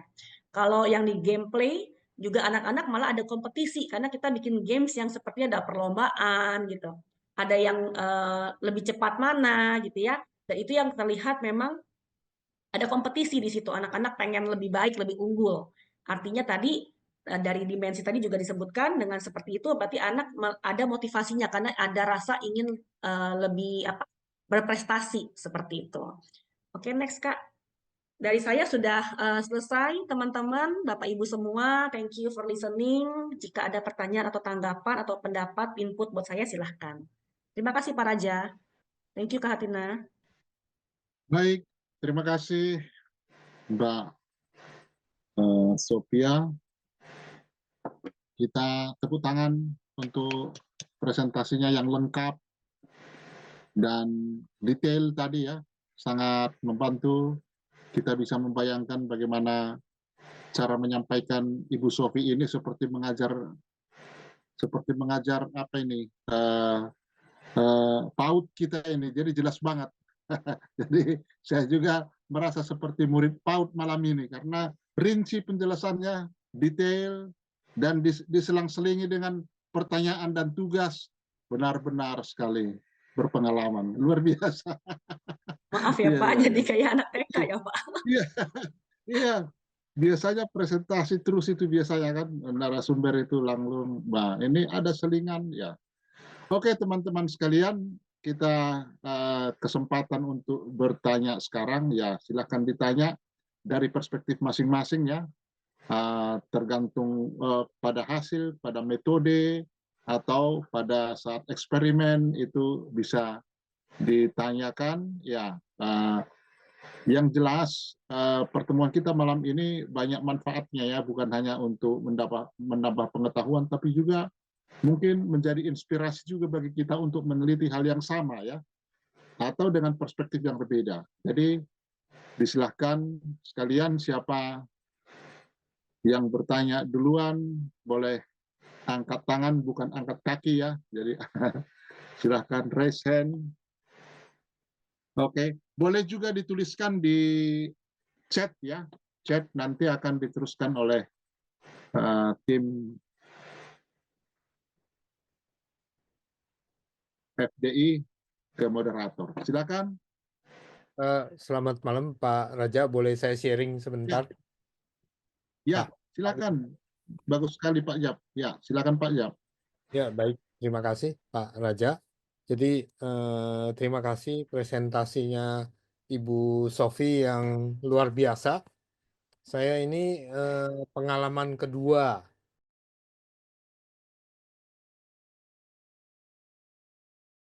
presentasi di sekolahnya Ibu Sofi langsung untuk guru-guru ya, kalau tidak salah ya. Iya, itu lagi PKM ya Pak, momen PKM. Iya, Untuk momen guru-guru. PKM untuk guru-guru. Jadi gayanya saya terkesan. Jadi sama dengan pengalaman Pak Raja, saya juga saat itu merasa kita semua anak TK atau PAUD gitu ya. Cukup panjang dan cirinya interaktif ya. Mungkin saya perlu sharing juga. Jadi Ibu Sofi ini adalah profil dari seorang guru yang juga semangatnya luar biasa. Tidak pernah berhenti bekerja, berusaha, dan pada saat itu juga beliau itu punya tugas yang berat. Kalau tidak salah 2 pekerjaan ya, kepala sekolah dan juga memegang 1 jabatan lagi di wilayah mana itu? Ya, waktu itu sedang proses untuk persiapan sekolah Pahwa cabang Bekasi Pak, Pahwa di Ya, Summarecon jadi Gading. dua jabatan dipegang sekaligus, mengerjakan PTM, penelitian tesis magister dikti, melakukan PKM, mata kuliah publikasi. Jadi memang luar biasa semangatnya, dan juga ya saya tahu agak stres saat itu. Jadi kesehatannya memang juga kalau nggak salah batuk juga waktu itu. Jadi, Ya Pak, tiap kali mau presentasi pasti batuk. ya, jadi seperti itu. Jadi tapi tadi saya lihat videonya dan sebagainya itu sangat baik sekali. Jauh sekali berbeda dengan saya. Ini adalah generasi yang sudah tua tapi pengalaman TK di sekolah Tionghoa, PAUD sampai SD semua. Jadi cara pengajarannya saya masih kurang lebih teringat-ingat. dan gurunya saat itu memang hampir semuanya dari China. Di Jakarta saingan Pak Hua, Pak Chung, ya jadi saya lihat yang menjadi perbedaannya adalah anak-anak sekarang itu mungkin tidak mudah mencapai bukan membaca tidak ada masalah, mendengar saya kira juga tidak ada masalah, tapi mengucapkan kelihatannya perlu waktu, terutama di wilayah Jakarta ya, yang biasanya bahasa Indonesia. Nah, Bapak Ibu juga mungkin perlu perhatian. Ada beberapa China itu seperti yang Bu Sofi katakan besar. Jadi orang China yang wilayah selatan umumnya lebih mudah paham dengan apa yang bahasa Mandarin yang digunakan oleh kita-kita ini yang terpengaruh kepada lafal bahasa Mandarin selatan. Tapi kalau pengalaman saya, kalau bahasa Mandarin yang utara, Beijing, ya, lafalnya Beijing dan sebagainya, saya sendiri pun mengalami kesulitan untuk mengerti semua kata-kata yang dikatakan. Saya sering tidak mengerti, terutama kalau udah menyangkut kebiasaan-kebiasaan yang tidak ada dalam seperti Indonesia kan ada standar Indonesian, juga standar Chinese. Nah itu barangkali yang kita perlu tahu sejak awal. Misalnya saya agak sulit menangkap perkataan bahasa Mandarin dari kebetulan putra saya mertuanya orang dari China gitu. Jadi saya agak sulit menangkap, tapi saya tidak punya kesulitan kalau menangkap bahasa Mandarin di misalnya di yang formal ya, di Xiamen Daxue, di Huaqiao Daxue, Guangzhou Daxue, sama satu lagi Shenzhen ya. Shenzhen Daxue, sama ya di Hong Kong saya juga agak kesulitan sih mendengarkan lafal. Itu saja catatan dari saya. Jadi namun 80% mungkin kita bisa tangkap. Mirip kita kalau berbicara dengan orang Malaysia juga kan tidak semuanya bisa mengerti. Tapi di bahasa Mandarin tidak ada perbedaan arti. Jadi mau China Utara maupun China Selatan, kalau tulisannya sama, artinya sama ya Bu Sofi ya. Iya, terima kasih. Itu masukan dari saya sementara. Terima kasih Pak Yap. Baik, terima kasih Pak Yap atas penjelasannya. Akhirnya kita bisa memahami bagaimana karakteristik dari bahasa Mandarin rupanya, khususnya juga bagi kami-kami yang awam ini ya. Jadi rupanya satu hal yang menarik itu yang pernah saya dengar itu ya, kalau ingin mengungkapkan sesuatu dengan tulisan itu bisa lebih jelas. Itu yang pernah saya tangkap daripada harus diungkapkan. Nah, karena bisa perbedaan, bisa bermacam-macam pengertiannya. Begitu saya pernah dengar itu ya. Jadi kalau tulisannya diungkapkan lewat tulisan, menjadi lebih jelas apa yang dimaksud. Nah gitu ya, luar biasa. Tadi sudah terungkap. Nah, tadi kita dengarkan dari Pak Yap itu bagaimana karakteristik bahasa Mandarin itu, bahwa ya ada ya perbedaan ya antara utara dan selatan ya. Dan tentu kita bisa membayangkan hal itu juga terjadi pasti di dalam hal pendidikan bahasa Mandarin untuk anak-anak ya. Jadi saya bayangkan begitu, tapi nanti mungkin bisa dijelaskan oleh Mbak Sofi lagi tentang itu. Nah, supaya bukan saya terus berbicara, silakan teman-teman yang sudah punya pertanyaan.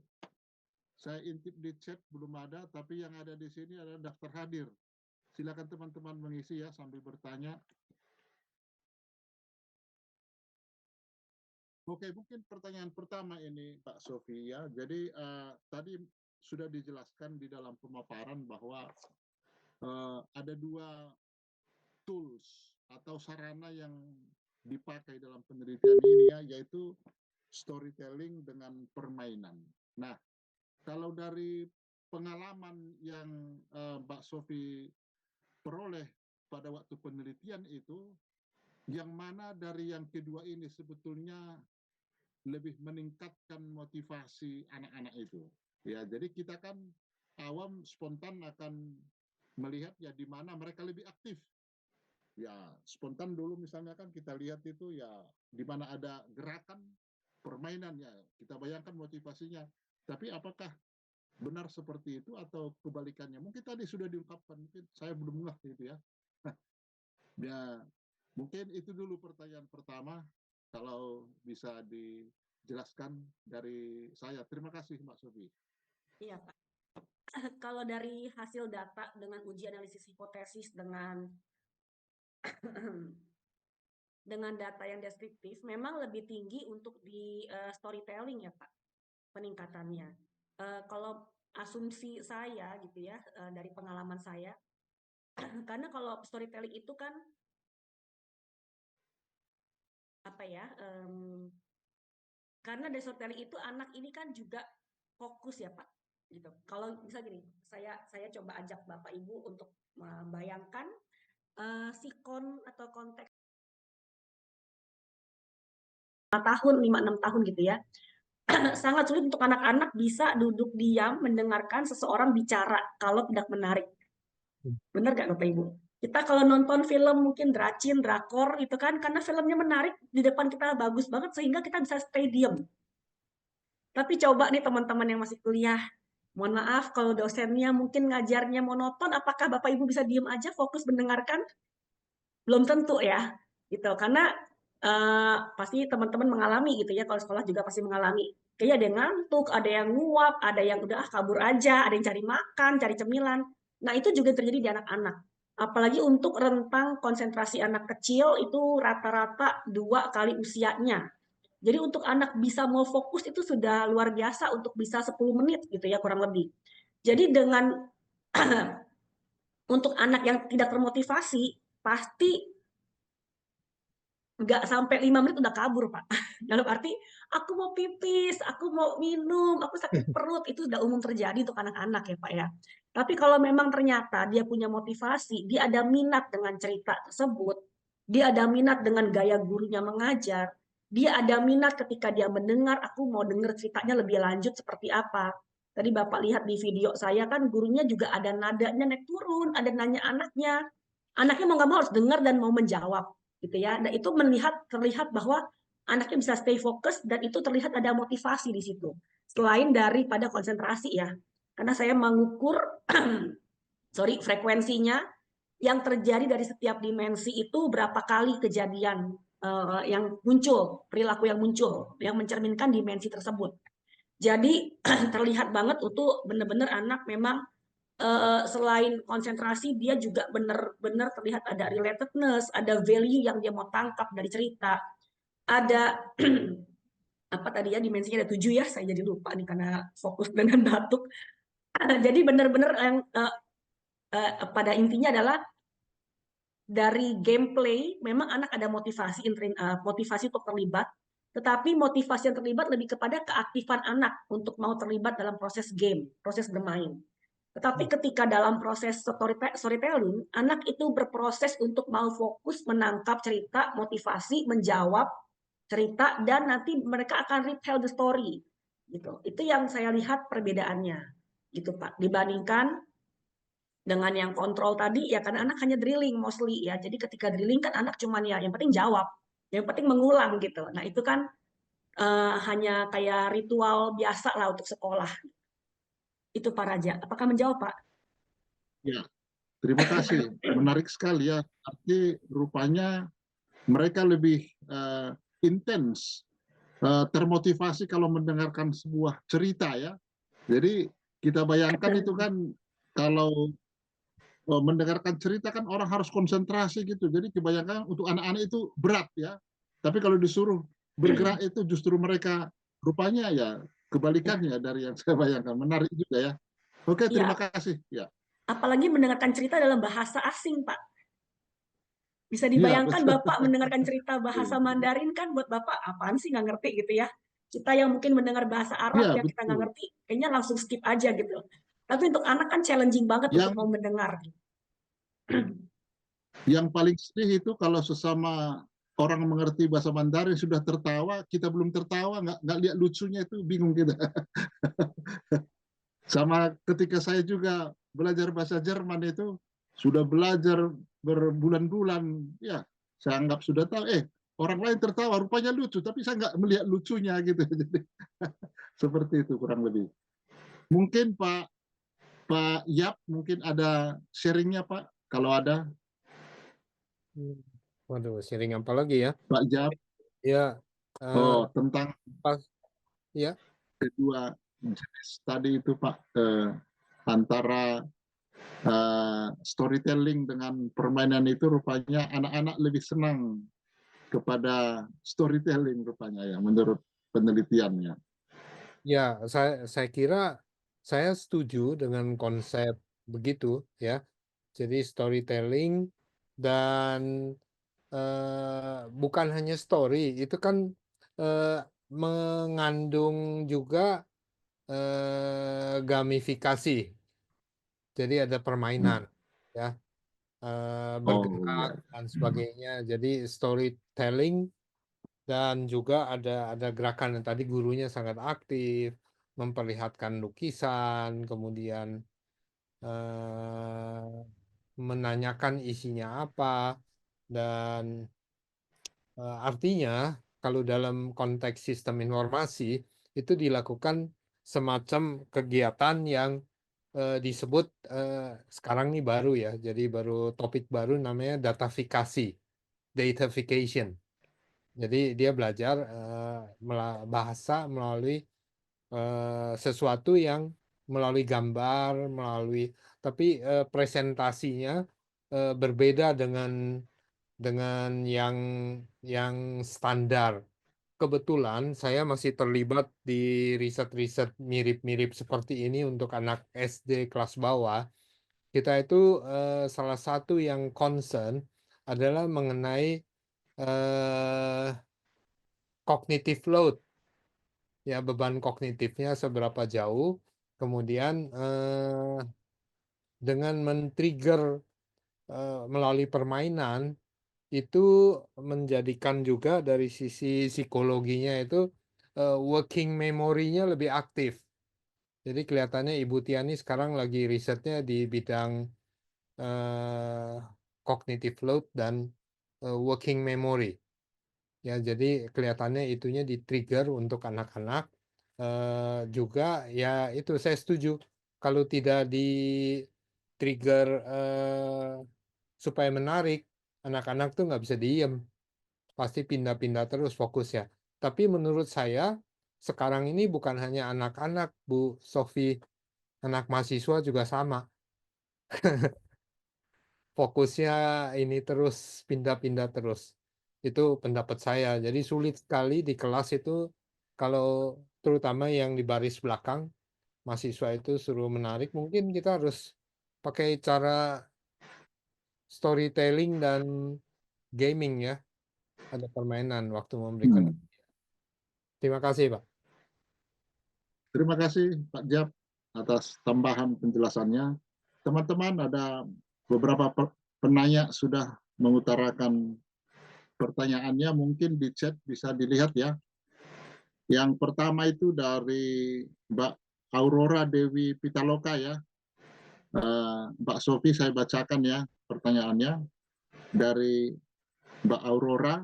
Bagaimana program ini diadaptasi untuk memenuhi kebutuhan belajar anak-anak dengan berbagai gaya belajar dan tingkat kemampuan yang berbeda?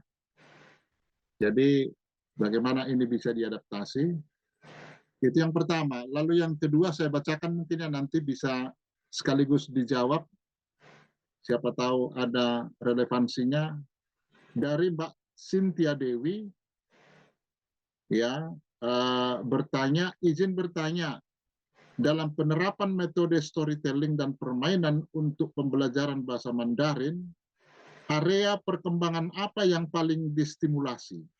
Apakah motorik, kognitif, bahasa atau emosi, dan apakah pendekatan ini lebih efektif untuk anak dengan gaya belajar tertentu seperti visual, auditori, atau kinestetik. Bagaimana cara menyesuaikan aktivitas dengan kebutuhan belajar masing-masing. Jadi pertanyaannya beranak pinak ya, jadi kurang lebih seperti itu yang ditanya oleh Mbak Cynthia.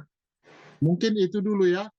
Teman-teman yang ingin mau bertanya silahkan dicatat atau di chat. Demikian. Semoga pertanyaannya jelas ya. Kalau belum jelas mungkin langsung ditanya lagi kepada mahasiswa. Terima kasih. Oke, baik Pak Raja, saya coba jawab dulu yang pertanyaan dari Mbak Aurora. Oke. Sebelumnya saya ingin tanya dulu, program ini memang diadaptasinya maksudnya untuk khusus pembelajaran bahasa Mandarin kah atau untuk pembelajaran untuk konteksnya di Mandarin saja atau memang konteksnya di pembelajaran anak-anak pada umumnya? Karena kan, silakan. Iya, Mbak Sofi, terima kasih. Untuk bahasa Mandarin aja sesuai konteksnya sih, Mbak, yang saya Oke. tanya. Ya, Oke, baik, terima thank you. kasih. Ya, kalau untuk di sekolah lain, saya rasa juga ada sekolah-sekolah lain yang memang menggunakan bahasa Mandarin full seperti yang di tempat saya bekerja di Pahwa. Itu lebih efektif saya rasa ya, khusus storytelling, karena storytelling itu kalau dicampur-campur dengan bahasa yang lain, maksudnya ketika guru ini bicara bahasa Mandarin lalu ditranslate ke Indonesia, ditranslate ke Inggris, kayaknya meaning-nya jadi berkurang. Secara penyampaiannya pun jadi tidak lugas gitu ya, karena kan bercampur-campur bahasa.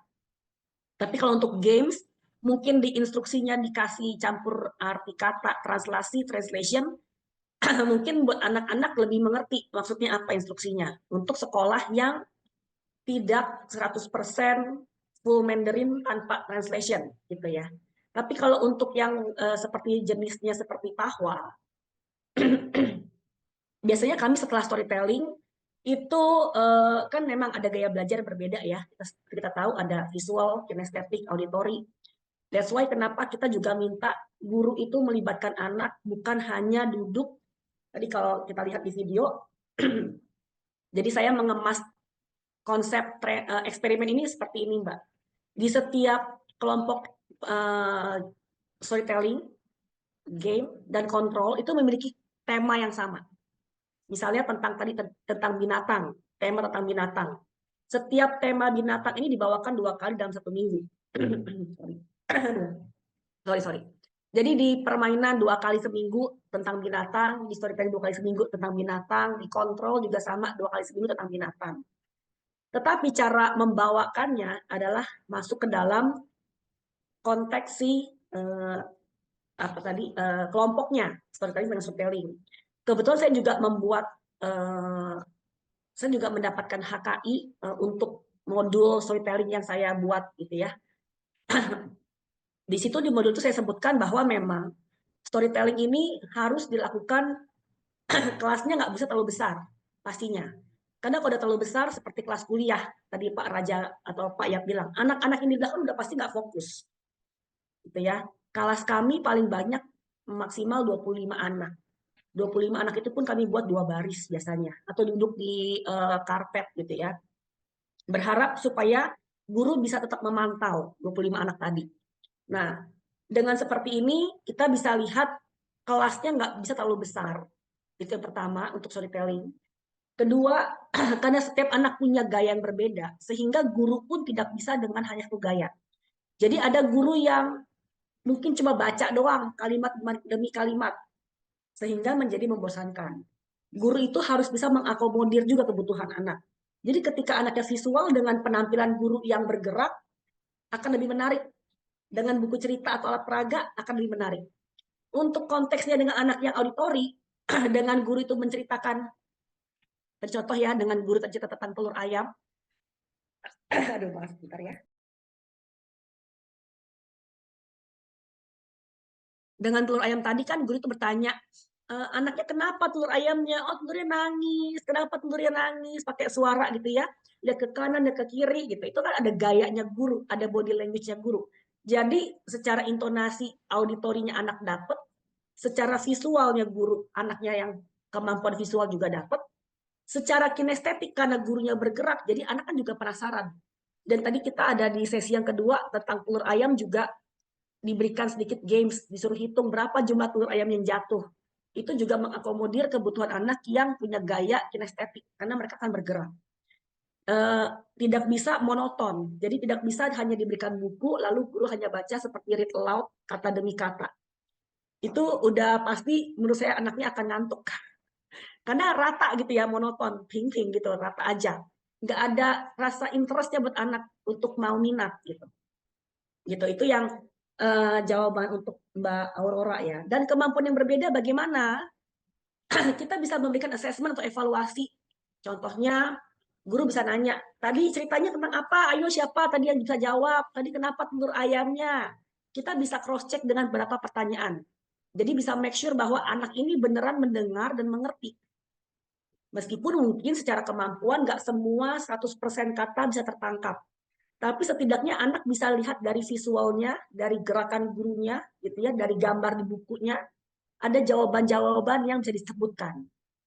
Di situ juga kita bisa tahu, oh levelnya anak di mana nih.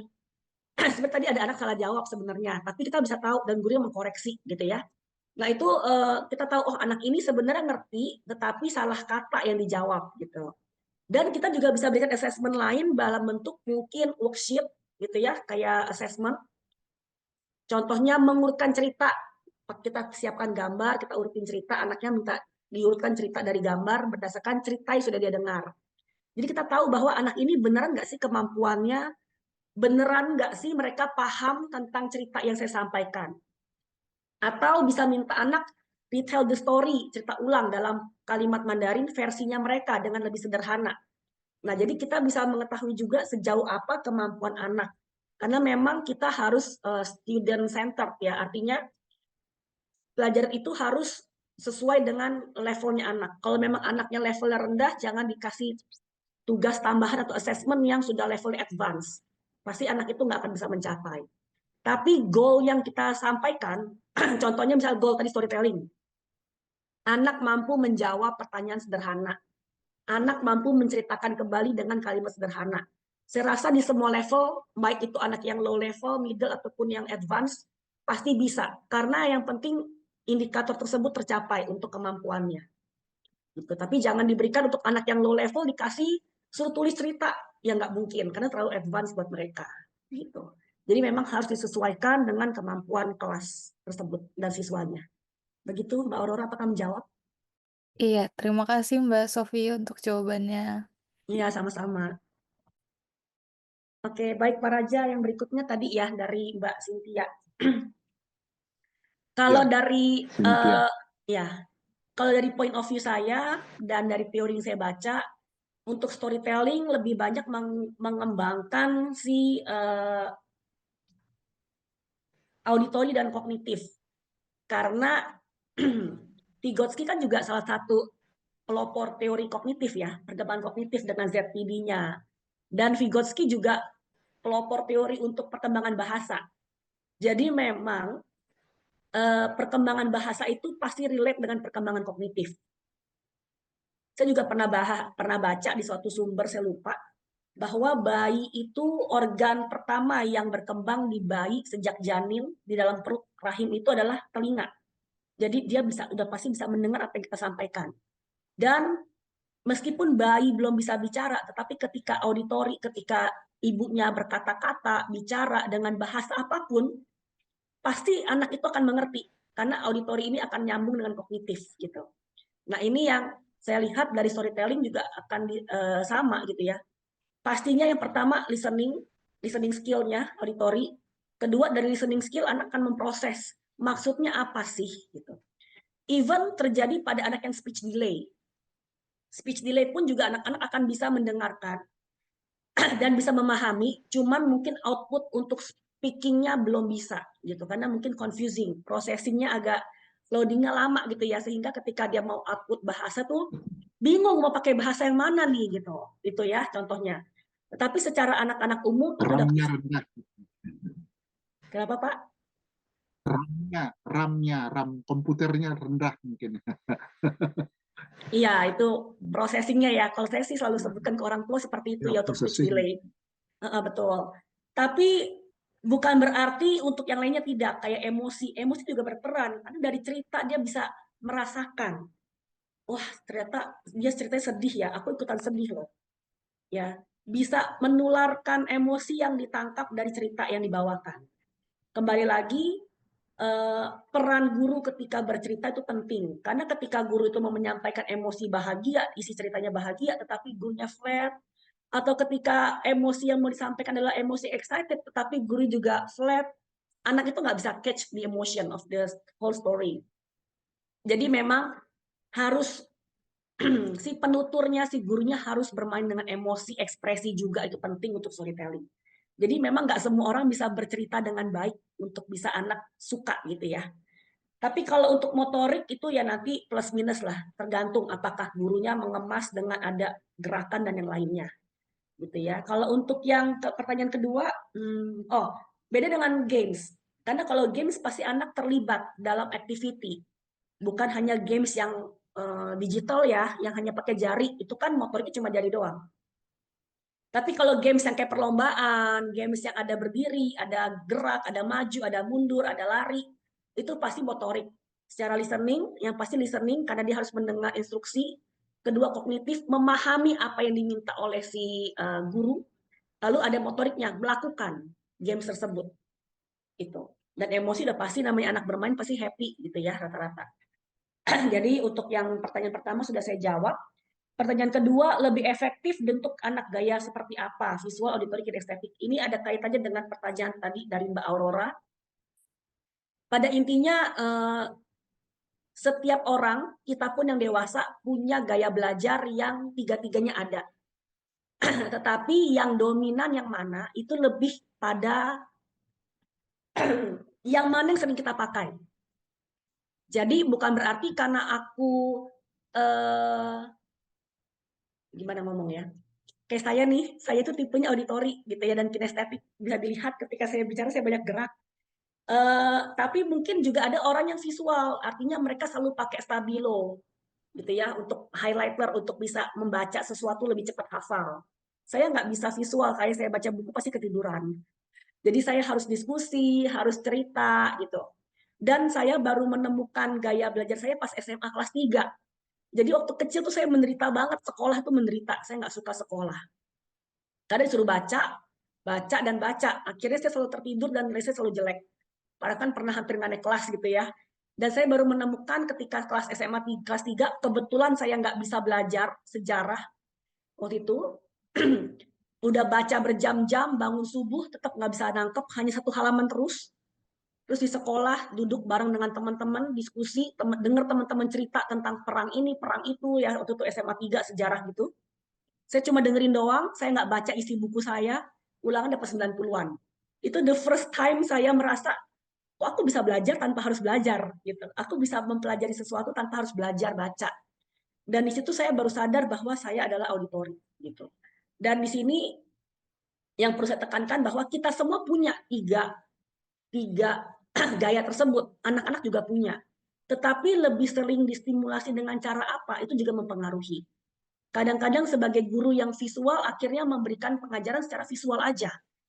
Dia lupa kalau anak-anak juga butuh auditori dan kinestetik.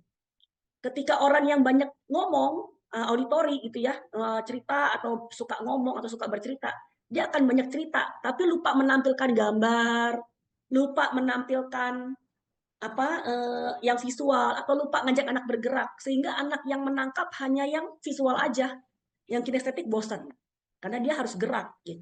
Jadi memang saran saya untuk hal tersebut harus dikemas. Bisa memang murni hanya auditori saja atau visual aja untuk storytelling, tetapi kita harus lihat untuk anak-anak, kembali lagi di sekolah, kalau yang teacher center ya kembali lagi fokusnya ke teacher. Tapi kalau sekolah yang student center, artinya kita harus lihat kebutuhan anak. Kalau memang anaknya butuh tiga-tiganya untuk dikembangkan, ya gurunya harus mengupayakan membuat tiga-tiganya di dalam diri anak berkembang. Jadi nggak bisa ikutin maunya guru dan gayanya guru. Dan ini yang pertanyaan terakhir, bagaimana cara menyesuaikan aktivitas itu? Ada kaitan juga dengan Mbak Aurora tadi ya. Artinya kita lihat kemampuan anak-anak ada di level mana, seperti apa penyajian kita harus juga harus pastikan. Pertanyaan yang diberikan ke anak-anak kita sudah observasi, oh anak kelompok ini lebih low, kelompok ini lebih middle, kelompok ini lebih high level, lebih fast learner.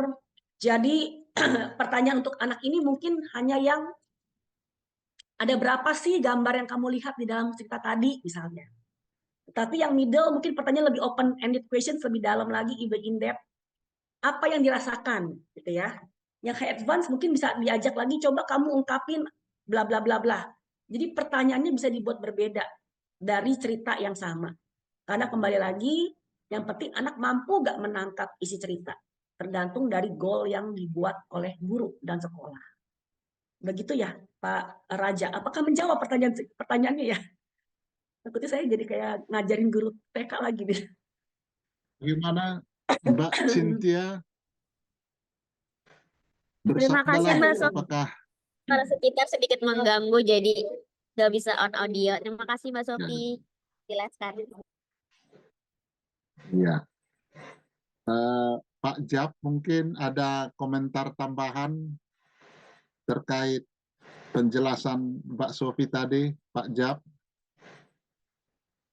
Baik, Pak. Saya setuju ya dalam penjelasannya semuanya. Jadi memang dan saya juga setuju tentang komentarnya yang sebelumnya tentang bahasa Mandarin. Jadi memang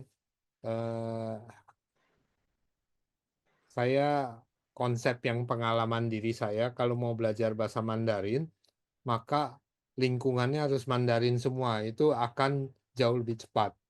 Saya sendiri sampai lulus SD sebetulnya nggak bisa bahasa Indonesia karena tidak ada bahasa Indonesia saat itu. Kemudian saya juga pengalaman bagaimana belajar bahasa Inggris. Bahasa Inggris, kalau saya lihat yang sekolah di luar negeri, lalu kemudian dari kelompok beasiswa yang sama biasanya mengumpul. Setelah lulus S3 pun bahasa Inggrisnya banyak yang tidak ada improvement. Karena tiap hari ya di rumahnya, dimanapun juga bicaranya bahasa Jawa begitu. Ya, jadi perlu saya sendiri pengalaman belajarnya semuanya satu kantor sama apa semuanya dengan orang orang Eropa, orang Australia, orang Amerika. Jadi tidak ada kontaminasi dari yang punya aksen berbeda. Maka saya bisa belajar menjadi punya pronunciations yang tepat gitu ya. Dan saya memang minta sekali salah minta diperbaiki. Saya minta ke rekan satu office. Kalau PhD kan ada office sendiri ya. Biasanya satu kantor 2 orang dan itu saya bertahun-tahun hampir 10 tahun ya begitu banyak bahasa yang mesti diperbaiki. Saya pikir bahasa Mandarin juga begitu. Dan yang kita pelajari tentunya adalah bahasa Mandarin standar Chinese. English juga standar English. Boleh kita punya pengalaman bahasa Inggris yang sudah tinggal 10 tahun, tapi kalau kemudian masuk ke daerah pedalaman Australia, bisa kita tidak mengerti itu bahasa Inggrisnya. Now itu dia akan bicarakan pakai N, niao begitu. Ya, sekarang saya udah tahu karena berkali-kali salah.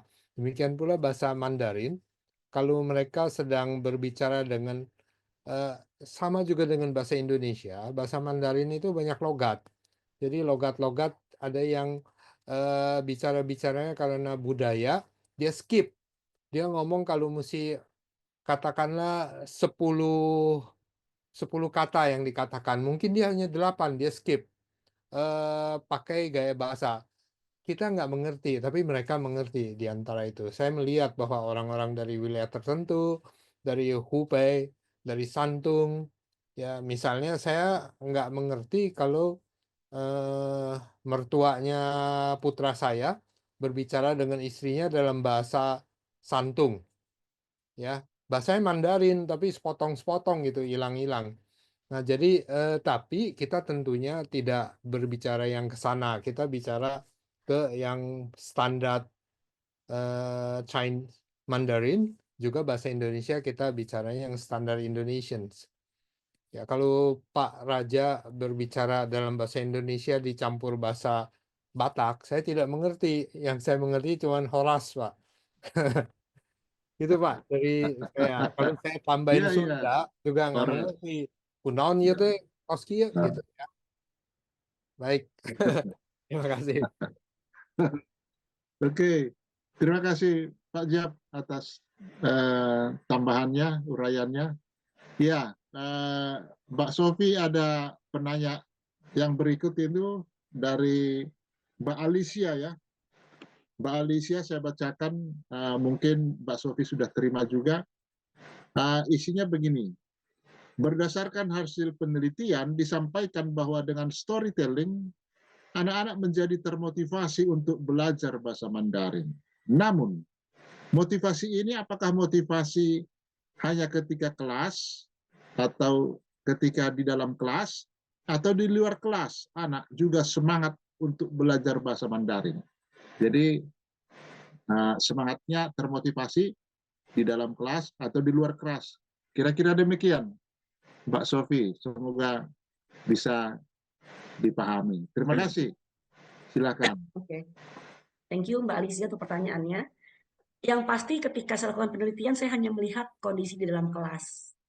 Tetapi post-test yang saya berikan itu adalah post-test yang saya gini. Sebelumnya saya berikan pretest kepada orang tua, gitu ya. Orang tua menilai motivasi anak. Artinya kan ketika di luar kelas, di rumah, apakah anak-anak ini ada rasa, mah mau dong nonton film Mandarin, atau mau dong dengerin lagi yang Lausa cerita di YouTube.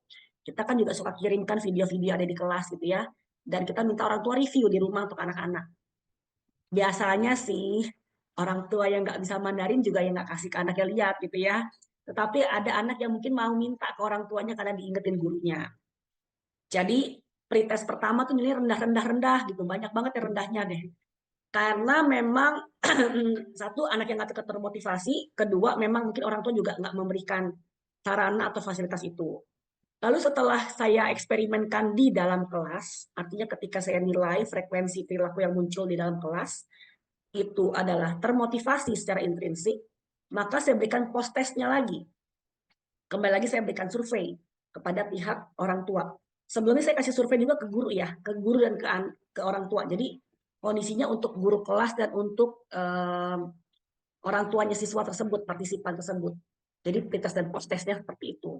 Lalu yang setelah saya berikan eksperimen, saya berikan kuesioner yang sama untuk orang tua menilai bahwa memang anak-anak lebih termotivasi.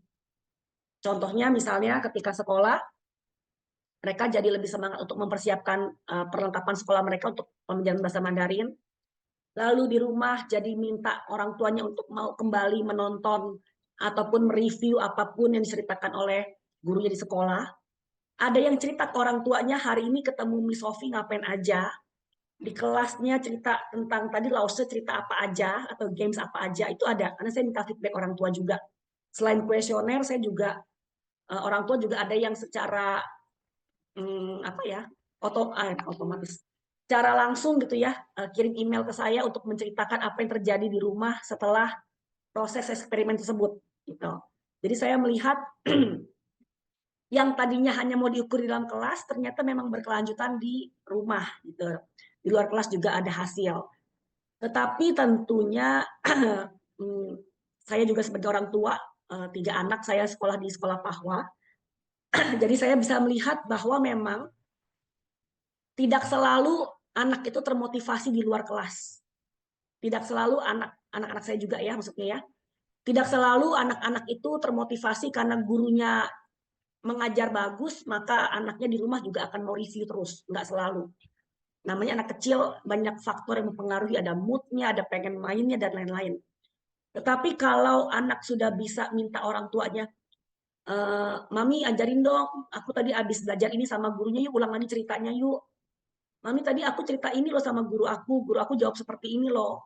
Artinya dia terkesan, artinya dia suka dengan materi tersebut dan dia cerita ulang dengan orang tuanya. Berarti ada motivasinya gitu. Tetapi kembali lagi lingkungan penting ya. Tadi Pak Yap sudah sampaikan. Kalau lingkungannya mendukung, meskipun orang tuanya nggak bisa Mandarin, tapi mendukung, anak akan semakin lebih konstan, lebih stabil dia punya motivasi. Tetapi kalau udah orang tuanya mungkin nggak memfasilitasi gitu ya, juga nggak mendukung. Yang penting udah sekolah ya udah sekolah aja, nggak usah review lagi di rumah, ya akan down gitu. Motivasi itu akan down. Kan motivasi itu pernah lihat grafiknya nggak ya? Motivasi itu kan up and down gitu ya. Sedangkan konsisten disiplin itu kan stabil tetapi terus dilakukan meskipun tidak termotivasi. Jadi intinya adalah motivasi itu bisa up and down. Bagaimana kita orang tua, lingkungan, faktor sekolah itu terus membuat suatu lingkungan kondisi yang terus stabil mendisiplinkan anak sehingga anak akan terus termotivasi gitu. Itu sih menurut saya dan pengalaman. Gitu ya Mbak Alicia. Thank you.